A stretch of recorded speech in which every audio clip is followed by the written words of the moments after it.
Hello, guys! Como vocês estão? Já estava com saudade de estar com você nesse momento topzera das galáxias. Sabe que está iniciando aí com você? Sim, o quarto episódio do Religa Cast. Que legal, e nós estamos aí com a série Paternidade. Hoje nosso tema é falar sobre uma paternidade restaurada e nós estamos aqui com o pastorzão. O cara é grande, é alto, é lindo, é cheiroso, é meu brother, meu amigo.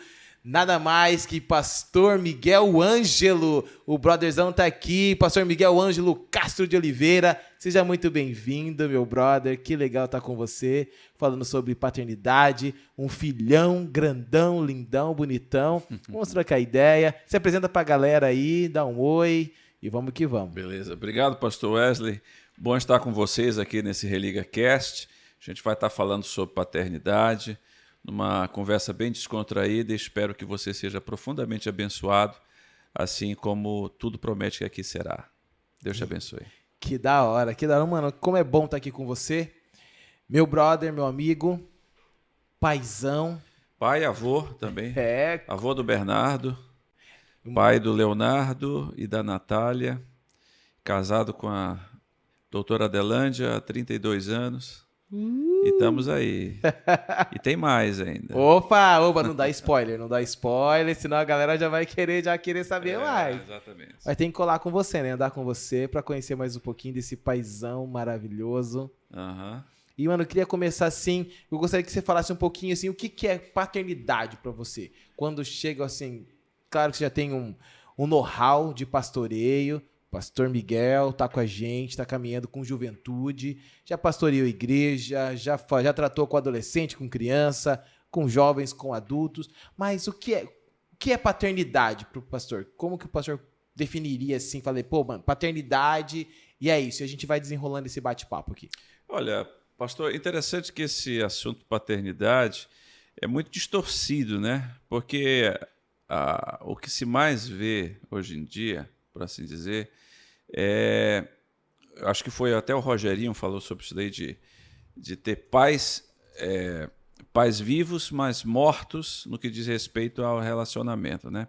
Então, eu entendo que ser pai é ser uma pessoa que acolhe, é ser uma pessoa que, na figura do Pai maior, que é Deus, misericordioso, gracioso, e através de uma vida, de um relacionamento próximo, faz com que aquele ambiente, aquela comunhão, digamos assim, de conhecer a outra pessoa, não ser apenas ligado à funcionalidade, porque ser pai tem a funcionalidade, que é você dar as coisas, de você criar as coisas, como Deus fez no deserto, né? Deu pão e deu água.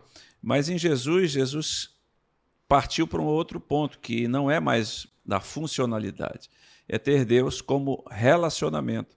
Então, ser pai é ter um relacionamento, é que meus filhos olhem para mim e posso dizer assim, eu tenho um porto seguro, eu tenho alguém que vai me acolher, independentemente daquilo que eu faça ou não, eu não vou perder a minha identidade.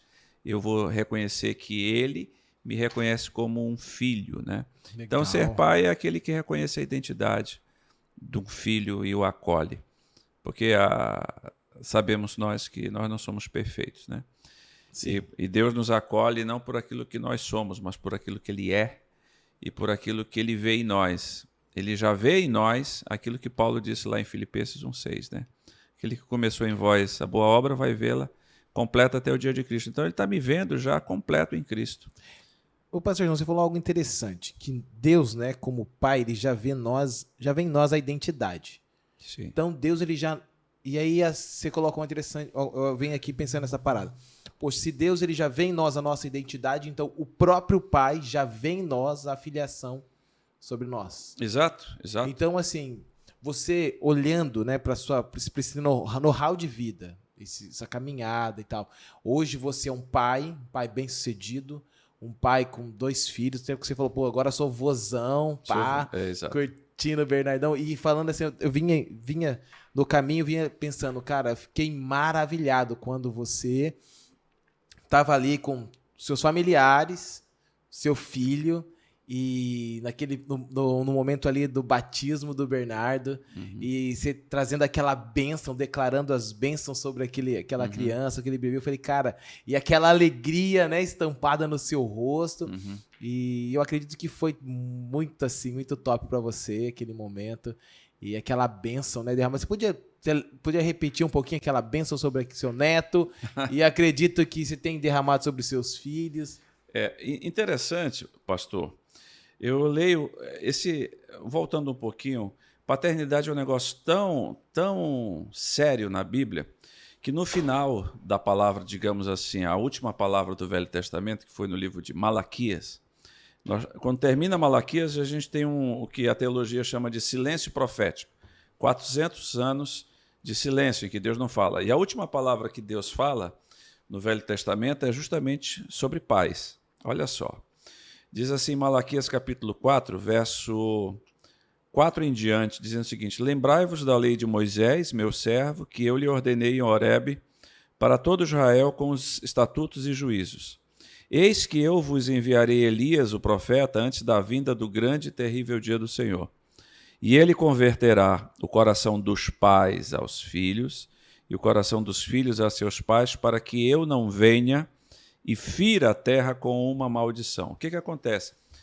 Pais que não têm os seus corações convertidos aos seus filhos e filhos que não têm corações convertidos aos seus pais estão vivendo sob maldição. E quem está dizendo isso? É Deus. Porque quando não há um relacionamento de conversão, o que é conversão? Conversão, biblicamente, a gente poderia dizer o seguinte: o que é conversão? É dar razão a Deus. Então, pais convertidos aos seus filhos e filhos convertidos aos seus pais é ter corações que digam: eu me convenço de que nós temos uma relação, nós precisamos crescer e nós precisamos nos entender. Então, aquele desembocar de bênção na vida do Bernardo, na realidade, não foi um momento ali único, né? Isso vem de uma longa história, porque eu não comecei bem na vida, não. Não. Eu comecei, o que acontece? Com 6 anos de idade, o meu pai se separou da minha mãe, e eu vivi um processo aí, uma adolescência, juventude sem pai, por assim dizer, né? Minha mãe e minha avó me criaram, e foram meus pais e mãe, por assim dizer. E eu vivia um problema, porque quando eu conheci a Cristo, e depois me envolvi numa igreja, eu era professor de escola dominical, eu era superintendente de jovens, eu dirigia culto, eu era vice-moderador da igreja com 19 anos. Uau! Porque eu pertencia a uma igreja batista, eu fui o vice-moderador, digamos assim, mais novo das igrejas batistas, né? Porque o vice-moderador é aquele que, depois do pastor, ele assume a igreja. Só que aconteceu o seguinte: quando eu comecei a namorar com a minha esposa, ela disse assim: olha, conheço a tua mãe, conheço a tua avó e o teu pai. Meu pai tem a vida dele. Meu Deus, e aí? Aí depois a mulher da gente, quando pergunta coisa, é interessante, né? E depois de 5 meses ela pergunta assim: mas diz uma coisa, conheço tua mãe, tua avó e teu pai. Tu quer namorar comigo ou quer namorar com meu pai? Eu fui muito educado, né? Educadíssimo. E ela fez uma pergunta que desmoronou meu mundo. Ela perguntou: teu pai é crente? Disse: não. Você é o crente nessa história? Então, você tem responsabilidade sobre ele. Disse: não, meu pai é adulto. Ela disse: não, a Bíblia diz: a quem muito lhe é dado, muito lhe será cobrado. E você conhece a verdade. Então, você conhece a realidade do céu, você conhece a realidade da palavra, você sabe que você tem que derramar perdão e você sabe que isso é uma atitude sua. Ok? Uau! E aí houve um processo de restauração da minha vida com meu pai, do meu pai comigo. Resumindo a história, tem uma história longa. Hoje eu vivo uma vida resgatada com meu pai de paternidade. O que eu fiz? Eu tinha duas opções. Primeiro, eu tinha todas as razões do mundo para odiar meu pai. Mas eu tinha um outro lado que Deus dizia o seguinte: você quer ter paz ou você quer ter razão?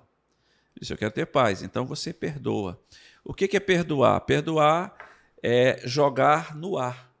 Ou seja, fazer com que aquilo não tenha mais influência sobre mim. Não estou dizendo que não aconteceu, não estou dizendo que não doeu, eu não estou dizendo que aquilo não fez parte digamos assim, de um mundo negro para mim, mas significa dizer o seguinte, que a partir do momento que Jesus entra na história, Jesus muda os rumos.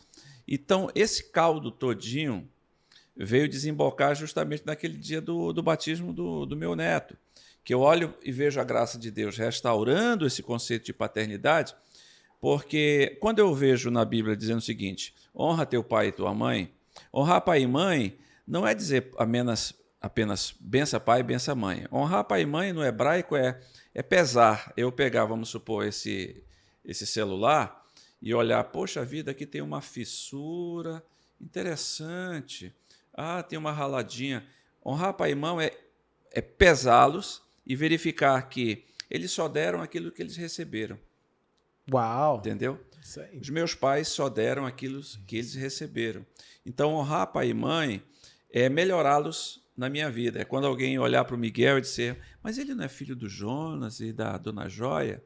Rapaz, isso é honrar pai e mãe, porque eu estou fazendo com que os meus pais sejam lembrados por aquilo que eu estou seguindo pela palavra. Então, quando a gente entende isso, que a família mais complicada... Sabe qual é a família mais complicada do mundo? Foi a família de Jesus. Veja a genealogia de Jesus. Começa com um cara que é complicado, Abraão. Abraão foi o quê? Mentiroso. E Jacó, já vai. Aí começa com Judá. Judá, o que ele fez? Engravidou a nora dele. Uau, né? Aí depois tem lá um cara, filhinho de papai, Roboão. Dividiu o reino. Depois tem uma prostituta, Raabe, lá dentro. Já pensou? Quem gostaria de ter uma prostituta na sua genealogia? Só Jesus. Aí Jesus entra nessa história dizendo o seguinte, daqui por diante, tudo se transforma.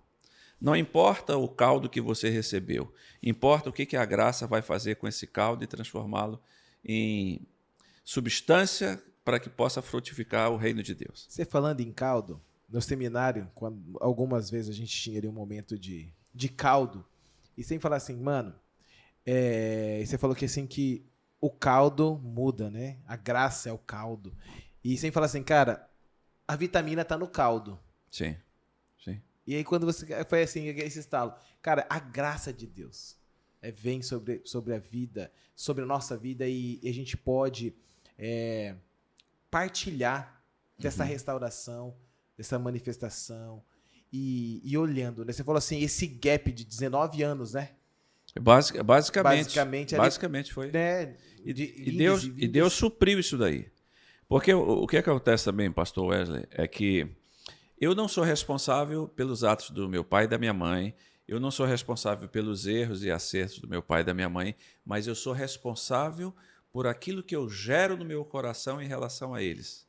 Então eu sou autorresponsável. Ninguém pode ir na minha mente e me obrigar a absolutamente nada. Eu tenho o poder de decidir. Então, por isso que perdão não é sentimento. Muitas pessoas dizem, quando eu tiver vontade... Ninguém tem vontade de perdoar. Perdão não é um sentimento, perdão é um mandamento. Perdão é uma decisão, eu decido. Amém. Eu decido a perdoar, um ponto. Agora, a cura sobre aquilo que eu sinto com aquela pessoa é um processo. Certo. Mas a decisão de perdoar é um momento, né? Então, ser pai é entender esse cosmos todinho de emoções e verificar que os nossos pais não são perfeitos, eles deram aquilo que eles receberam e que a gente tem que amá-los e aperfeiçoá-los e honrá-los em nossa vida de tal maneira que o seu legado seja transmitido, não como perfeição, como que se... A gente pensa sempre no ambiente das condições normais de temperatura e pressão, que nada é afetado. Nós estamos vivendo num planeta caído, num sistema complicado. O mundo que Jesus manda a gente odiar é o mundo chamado sistema, não é o mundo coisas, nem é o mundo pessoas. Okay. Então a gente tem que entender que a gente vive num sistema corrupto. Então, que nós, como sal e luz, nós podemos imprimir uma marca que é a marca do Abba. Quem é o Abba? É o Pai do nosso Senhor e Salvador Jesus Cristo, o qual como Paulo diz, toda a família no céu se dobra diante dele. E ele é o exemplo perfeito. Quando Jesus fala lá no Evangelho de Lucas sobre o filho pródigo, ele está dizendo que o nosso Deus é um pai, digamos assim, escandalosamente amoroso. Escandalosamente amoroso. Então, eu estou procurando esse modelo de pai. Lógico que eu tenho minhas falhas, eu tenho as minhas imperfeições, mas os nossos filhos precisam ver isso, essas nossas imperfeições. Houveram situações da minha vida que eu tive que pedir perdão para o meu filho. Ele estava andando num procedimento, digamos assim, equivocado, e eu tive que chegar com ele, me ajoelhar perante ele e pedir perdão. Você me perdoa como seu pai por ter falhado nisso. Ele começou a chorar e disse, agora você vai orar por mim. Pegou e orou por mim. Então nós não precisamos de super pais, nós precisamos de gente que tenha um coração aberto à repreensão, que seja ensinável e que saiba que os nossos, como Paulo diz assim, pais, não provoqueis a ira os vossos filhos. Ok? Você chegou num ponto interessante. Pais, não provoqueis a ira dos seus filhos, né? E aí eu ia falar um pouquinho sobre esse lance da distorção. Você colocou um ponto lá, a gente estava trocando essa ideia ali no começo, sobre essa distorção, esse desafio. Até mesmo olhando, quando você usou o texto ali de Malaquias, o ano passado a gente já usou ele como um... O que a gente vê? Em outubro, dia 12, dia das crianças. Uhum. Só que tem o dia do adolescente e ninguém tá ali, né? Vamos fazer a festa e tal, não tem feriado. A gente falou assim, cara, mas o adolescente ele quer presente. Pai, agora eu sou criança. No dia 12 ele é criança. Uhum. E aí nós usamos esse texto. Ou esse sendo o nosso texto do dia 12. O coração do pai para o filho, do filho para o pai, e é uma realidade. Mas nós vivemos em um mundo, como você colocou, caído, cheio de distorções, desafios dos relacionamentos.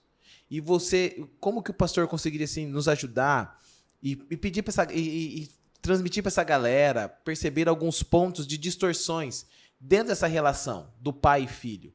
É claro que, no seu caso, a paternidade foi mais desenvolvida no primeiro momento ali, né, infância, adolescência, até a juventude, mais no viés da maternidade, no matriarcado, né? Isso a gente está chamando aqui a atenção do pai. E como que a gente consegue perceber essas distorções?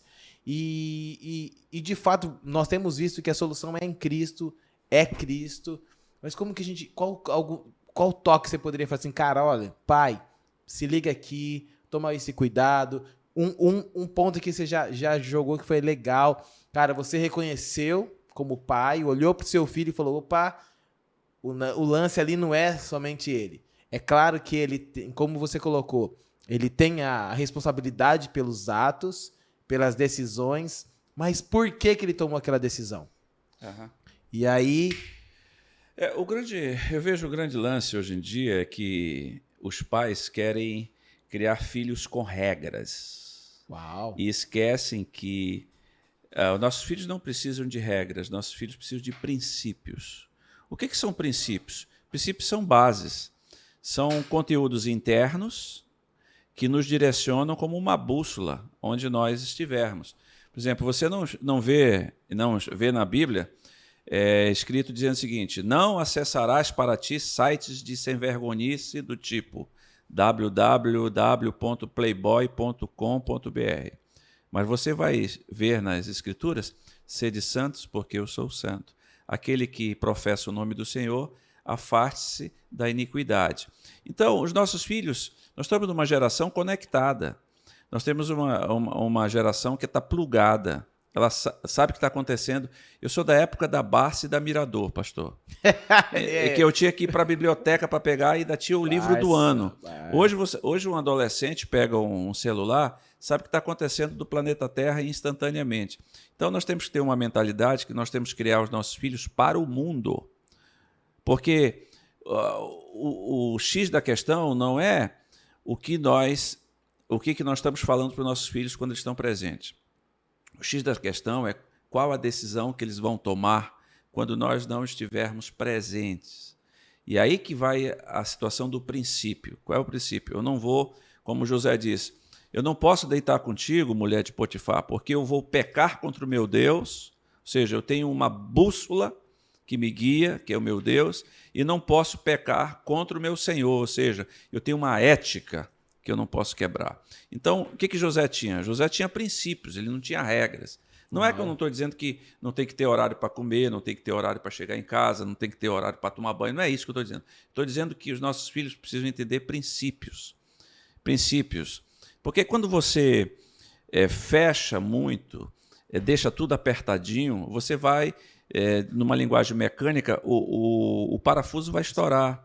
Então você tem que, como Salomão disse assim, você não pode ser ao extremo, nem tanto na bondade, nem na maldade.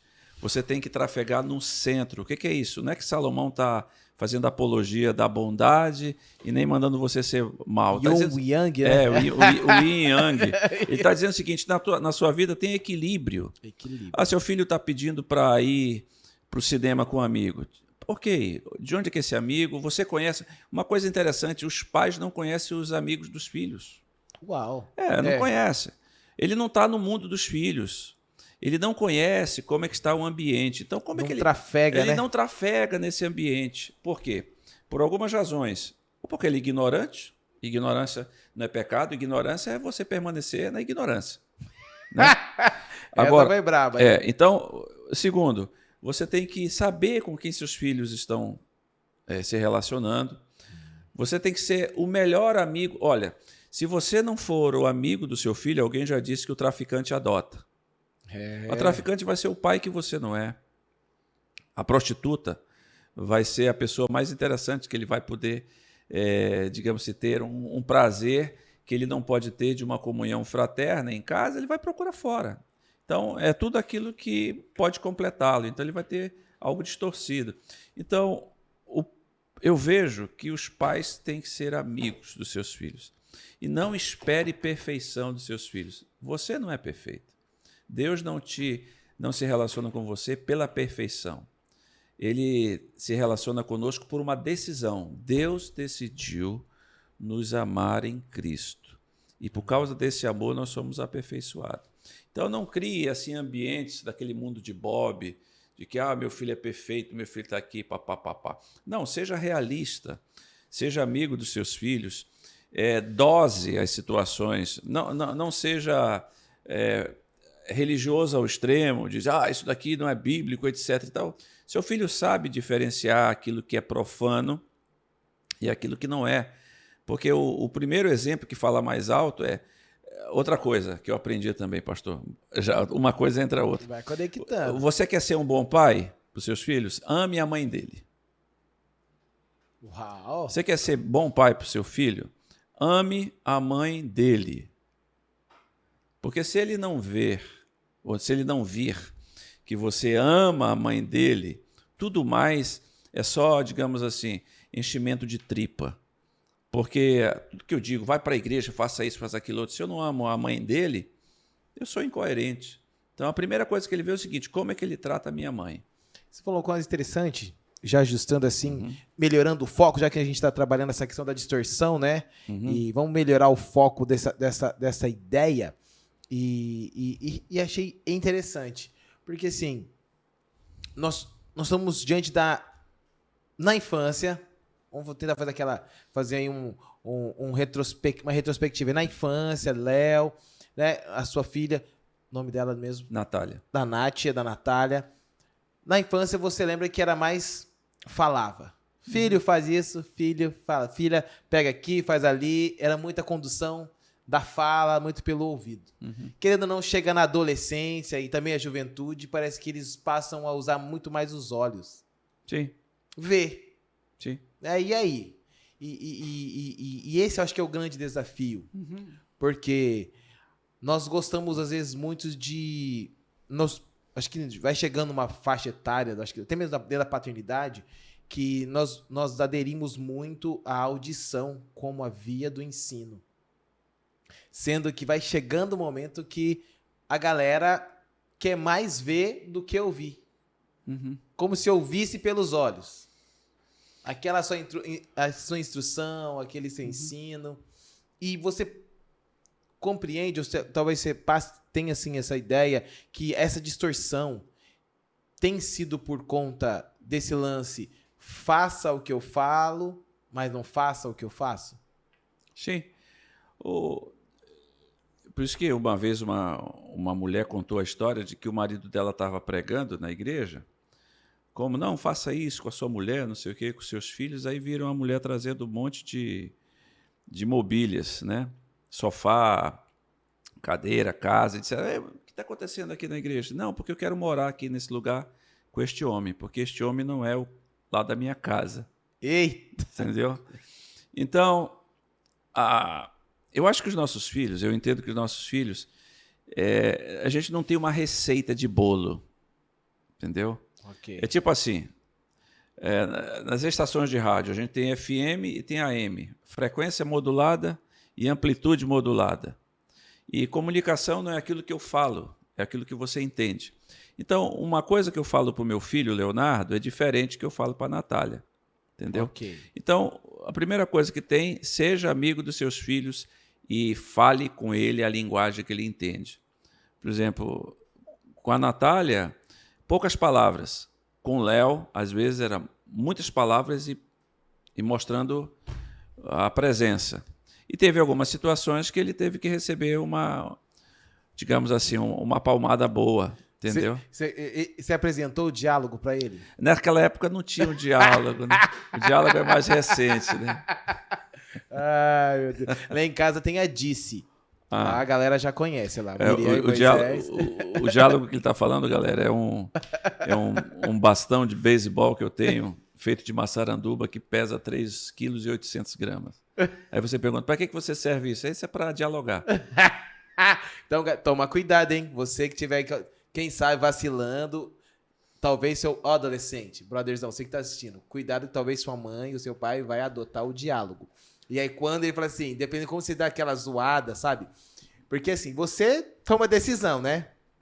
E tem hora que você permite e deixa o depravadão ressuscitar, né? Essa carne bruta aqui, o pecadorzão, e toma essas decisões baseadas nela, esquece dos princípios, esquece da parada aí, da conversa que você já teve com seus pais, e aí talvez seu pai e sua mãe vai te chamar para um diálogo. Ei, cuidado, tô zoando, tô brincando. Mas fica ligado, pode ser que eles adotem aí o diálogo. Já pensou? Ei, filho, vamos dialogar? Não, mãe, hoje não, eu também. Não usa o diálogo, não, usa qualquer outra coisa. Mas é um desafio. Sim. É um desafio que a gente tem passado, assim, e tem percebido esse distanciamento, né? Esse distanciamento. E você falou uma coisa aqui, eu estava aqui, né, sobre a funcionalidade. Hoje, não sei se a modernidade tem facilitado ou proporcionado muito mais a paternidade na funcionalidade do que no relacionamento. Tem gente que troca o amor dos seus filhos. Não vou dar muito amor para ele porque eu estou sem tempo, eu vou dar um iPhone para ele, vou dar um tablet, eu vou encher ele de coisas. E nossos filhos não se preenchem com coisas. Nossos filhos, eles são encontrados em relacionamentos. A Trindade é um relacionamento de amor. Pai, Filho e Espírito Santo. O casamento é um relacionamento de amor. Entendeu? Eu não gosto muito, pastor, daquela lista que para mim é uma lista de hipocrisia, que as pessoas dizem, quais são as suas prioridades? Minha primeira prioridade é Deus, depois a minha família, depois o meu emprego e depois os meus amigos. Eu acho uma lista tremendamente macabra, porque Deus não está nessa lista. Porque Deus é tudo. Deus é o meu casamento, Deus é a minha família, Deus é a minha igreja, Deus é os meus filhos. Paulo diz, porque nele vivemos, nos movemos e existimos. Deus não quer ter prioridade. Deus é tudo na nossa vida. Então, se eu não demonstro o amor de Deus em casa, demonstrar o amor de Deus é demonstrar as minhas fraquezas, demonstrar que eu piso na bola, demonstrar que eu sou gente, que eu não sou, digamos assim, mineral, que meu filho me olha como um totem. Está vendo um homem com acertos, um homem com erros, um homem que precisa corrigir pontos cegos. Nossos filhos veem verdade quando nós falamos o que somos. Nossos filhos detestam falsidade. Nós desviamos muitas vezes os nossos filhos por nossas atitudes internas, em que priorizamos, na realidade, em ser alguma coisa lá fora, do que vivermos uma vida que expresse o viver de Deus no nosso dia a dia. Uma vez uma pessoa na antiga casa, num sábado eu tinha uma programação na igreja e eu faltei deliberadamente. Aí a pessoa chegou comigo, eu passei em frente à igreja, um determinado horário. Você não estava aqui ontem? Eu disse, não, eu não estava. Ah, mas você perdeu a programação tal, o culto tal? Eu disse, não, não perdi não. Eu estava em culto. Mas onde que você estava em culto esse horário? Eu estava na exposição agropecuária, ali na M010. Culto? É. Paulo disse, quer comais, quer bebais ou faças qualquer outra coisa, faça tudo para a glória de Deus. Eu estava fazendo culto, vendo boi, comendo pastel com a minha família. Dá licença. Então, os nossos filhos querem ver, digamos assim, a nossa humanidade. Ah, e tem outro detalhe também, pastor. Um pastor amigo meu me disse o seguinte, quer ser um pai abençoado? Quero. Então faz o seguinte, não case com a igreja, é adultério. Ela já é a noiva de Cristo. Entendeu?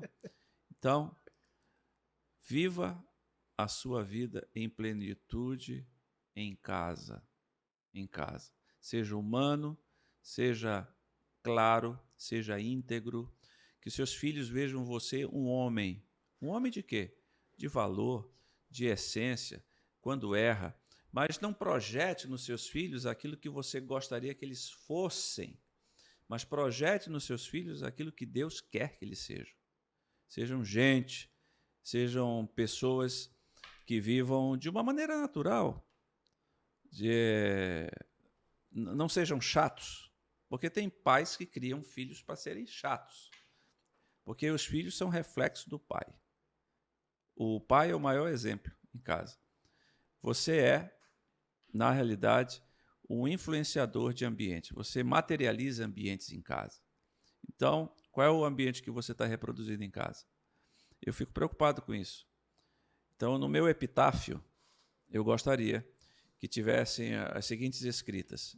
Miguel Ângelo, marido de uma só mulher, que amou intensamente a Adelândia, pai do Leonardo, da Natália, avô do Bernardo e de outros que vão vir, gostava de uma boa risada, de se alegrar, de comer um churrasco, de treinar bastante umas lutas israelenses e viajar. E amava cachorros. Aí você vai perguntar, mas e o fato de ser pastor, teologia, outras coisas mais, está tudo no bolo. Se eu for isso daí, pode ter certeza, está tudo aí dentro. Ótimo. Que da hora. Que da hora. Que da hora. E isso se dá naquela palavrinha que você falou, relacionamento. Relacionamento. Você falou algo também que eu também vejo muito e creio muito nisso sobre o pai. O pai, ele é a referência. E, de fato, você, filho, você adolescente, eu tô ligado que você olha pro seu pai. Você olha, você vê como seu exemplo, como um norte, e você tem pensado em tomar duas decisões. Ou ser igual a ele, ou ser totalmente diferente dele. Ou melhorá-lo. Então agora tem a terceira opção. Melhore seu pai se você achar que está precisando. Ótimo. Melhore ele em você. Em você. Por exemplo, meu pai fez algumas coisas que eu me arrependo, ou digamos assim, eu não gostei. O que eu vou melhorá-lo? Eu não vou fazer aquilo. Não tomar aquela decisão. Não vou tomar aquela decisão. Uau. Mas uma coisa que eu tomei uma decisão na minha vida que é irrevogável. Eu já falei isso para o meu pai. Eu disse, pai, eu tenho uma aliança com os céus, eu tenho uma aliança com Deus. Até o último dia, não é da sua vida, é da minha vida. Eu vou lhe honrar, vou lhe respeitar e vou lhe amar, independente daquilo que o senhor faz. É uma decisão. É uma decisão. Eu não vou dar brecha para o inimigo das nossas almas trafegar nesse terreno. Eu decidi. Não importa. Não estou dizendo que não gostei, não estou dizendo que eu não senti, eu não estou dizendo isso. Eu estou dizendo que eu tomei uma decisão. É tipo a coisa, hoje eu coloquei um videozinho lá no Instagram dizendo o seguinte, eu tenho um ritual de inicialização na minha vida. O que eu faço? Quando eu acordo, eu louvo, agradeço a Deus por tudo que tenho, por aquilo que sou, pelas pessoas que tá na minha vida. Vou ler a minha Bíblia, vou orar, vou fazer meus exercícios, vou tomar meu banho, vou tomar um cafezinho excelente. Depois eu vou acessar celular e vou ver o que a vida quer. Porque é uma forma de eu me imunizar durante o dia das coisas que virão.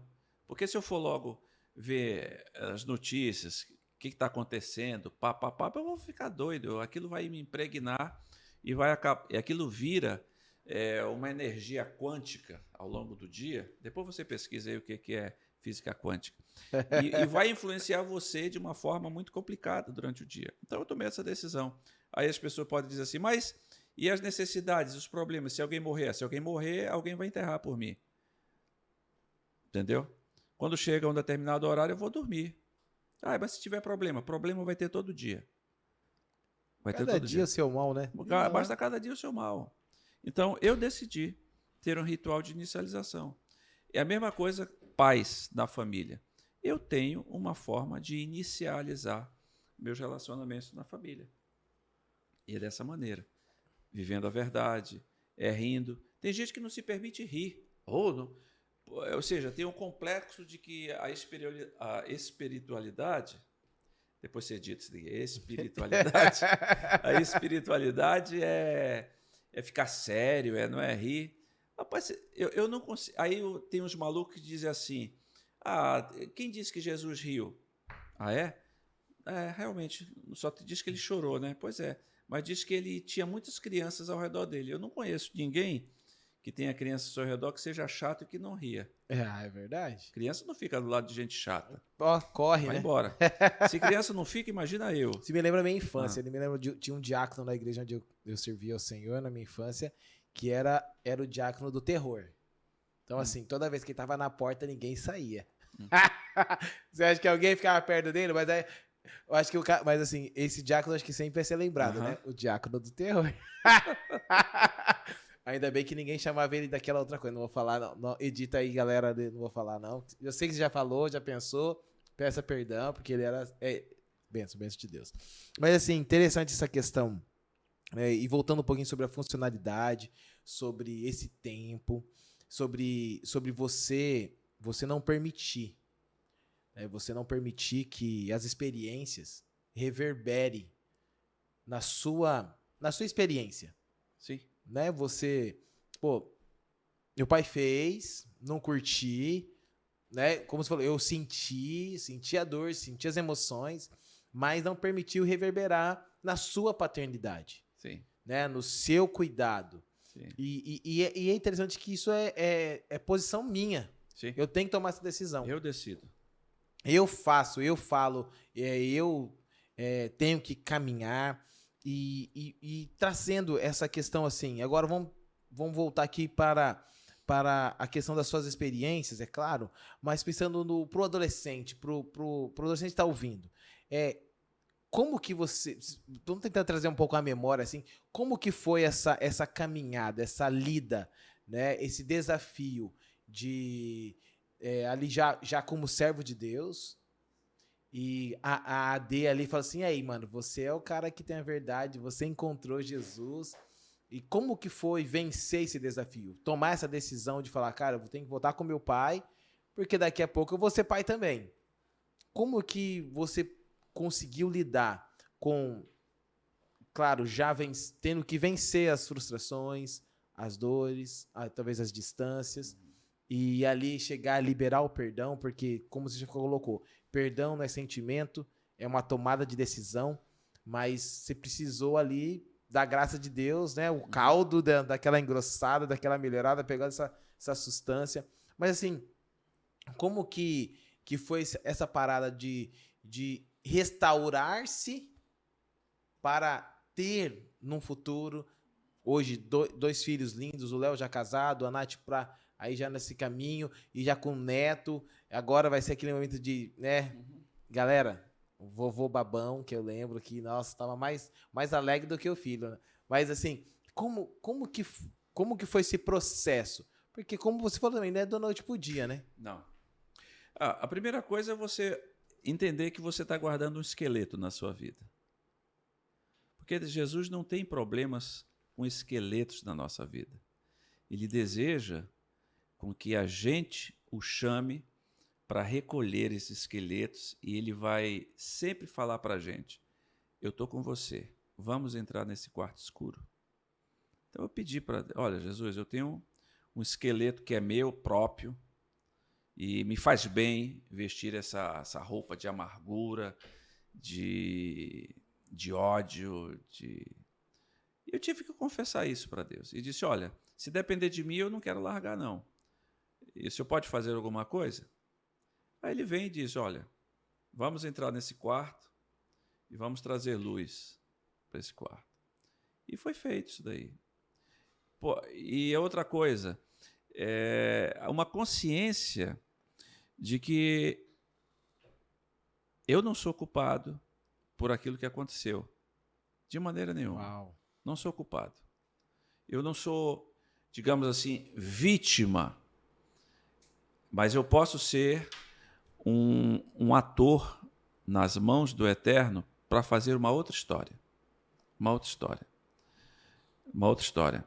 Então, essas foram as consciências. Primeiro, que eu tinha um esqueleto que precisava abandonar esse esqueleto. Segundo, que eu posso reescrever a história a partir de um ponto da graça de Deus na minha vida. E não fazer comparações. Ah, o meu amigo, o fulano de tal, tem um pai presente, assim, assim. Eu não sei o que está se passando na vida do outro. Eu sei o que se passa na minha vida.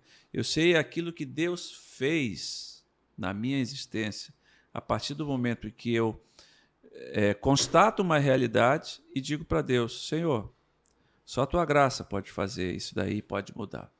E ele vai e faz. Agora, como? Eu não sei.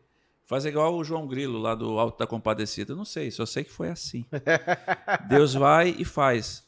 Deus pega uma desgraça e transforma em graça. Entendeu? Aquela música do Voz da Verdade, né? Que alguns largam pau no Voz da Verdade, não sei o quê. Mas pula essa daí. Pula essa daí. Quando diz assim, aquilo que parecia impossível, aquilo que parecia não ter saída, aquilo que parecia ser a minha morte, mas Jesus mudou minha sorte. Sou um milagre. Estou aqui. Entendeu? Aleluia. Eu vejo isso. A graça de Deus transforma gente improvável. Gente improvável. Forte. Gente improvável em histórias. Histórias. Deus transforma gente que nunca poderia ser. Por exemplo, existe na lei de Moisés, diz que nenhum moabita entrará no tabernáculo, entrará no templo.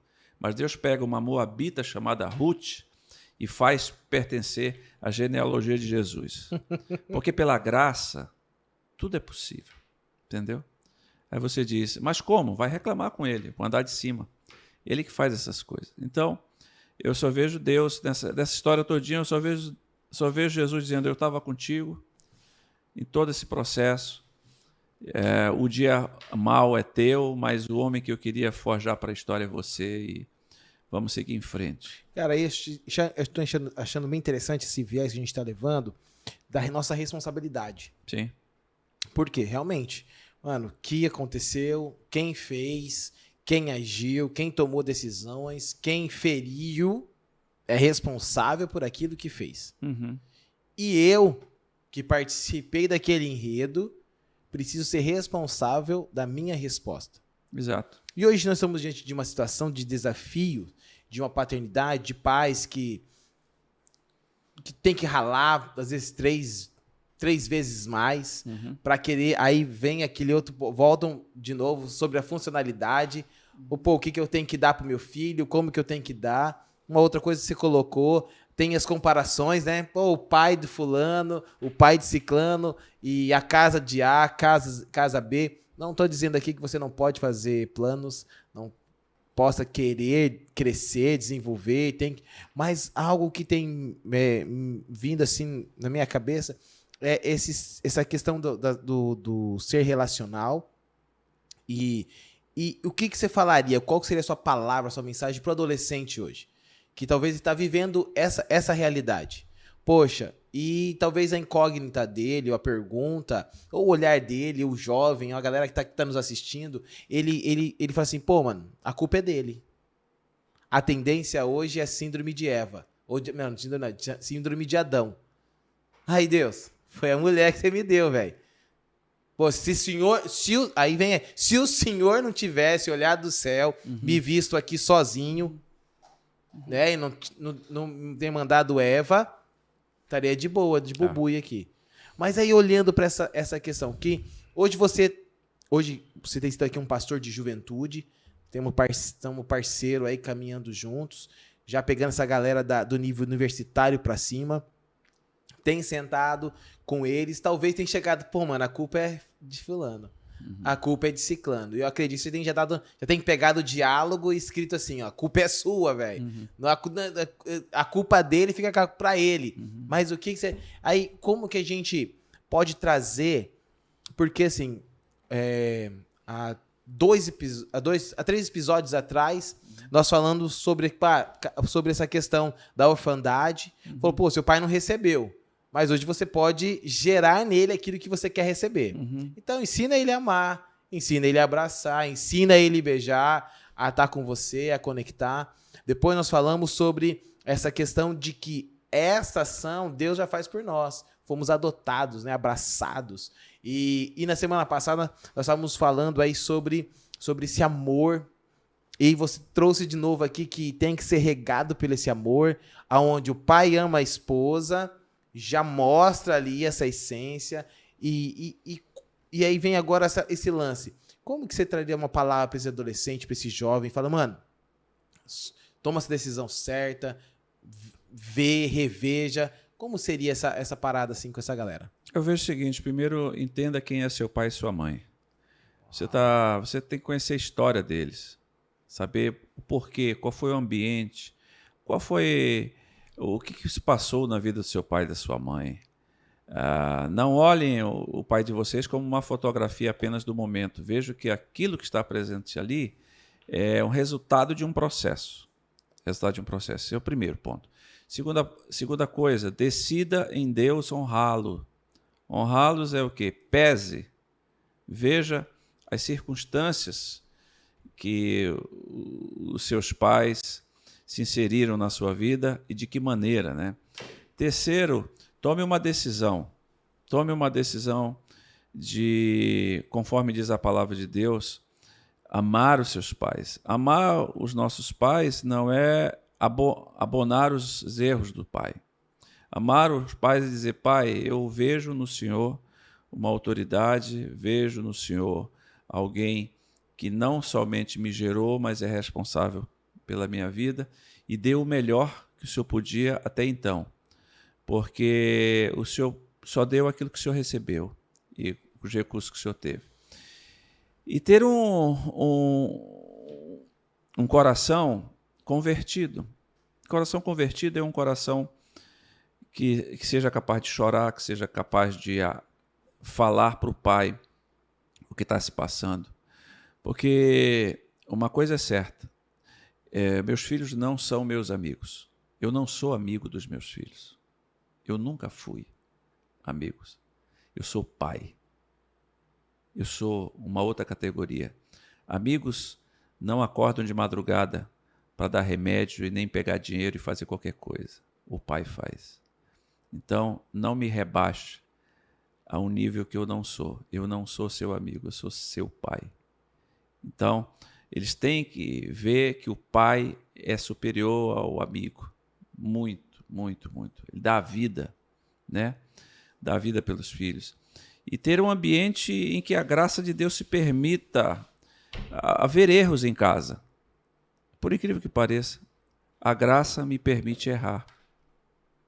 Ser humano. Ser humano. Ser humano. Em casa que seja um ambiente que se possibilite o erro, que não se mate.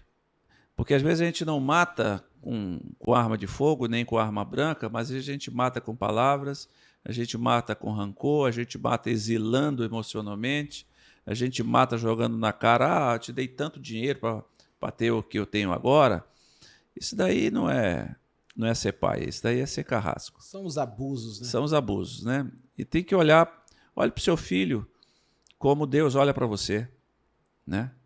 Como Deus olha para você. Sempre dando uma segunda chance, terceira chance, N chance, entendeu? 70 vezes 7, 70 né? vezes 7. 70 vezes 7 não é o total, é por dia. Eita, né? Deus. E seja gente, porque você é um pai, então seja gente. Não seja uma figura religiosa. Seu filho não está procurando um religioso, está procurando gente de carne e osso. Gente de carne e osso que o compreenda, que o ame, que o aceite. Amor, estou lendo um livro chamado Ame como se nunca tivesse sido ferido. Uau. Ame como se nunca tivesse sido ferido. Então, é a maneira que Deus ama. Deus nos ama como se ele nunca tivesse sido ferido. Então, ele decidiu em Cristo nos amar. Então, eu decido amar os meus filhos. Eu achei interessante essa parada de amigo, né? E eu achei muito ainda mais assim, topzera mesmo, falar assim, cara, não me rebaixe. Não. E eu achei assim, fantástico, porque tem sido uma tendência de querer ser amigo. Isso não significa que você não relaciona com seu filho. Sim. Mas sim. só que ele tem que entender. Eu sou seu pai. Eu sou seu pai.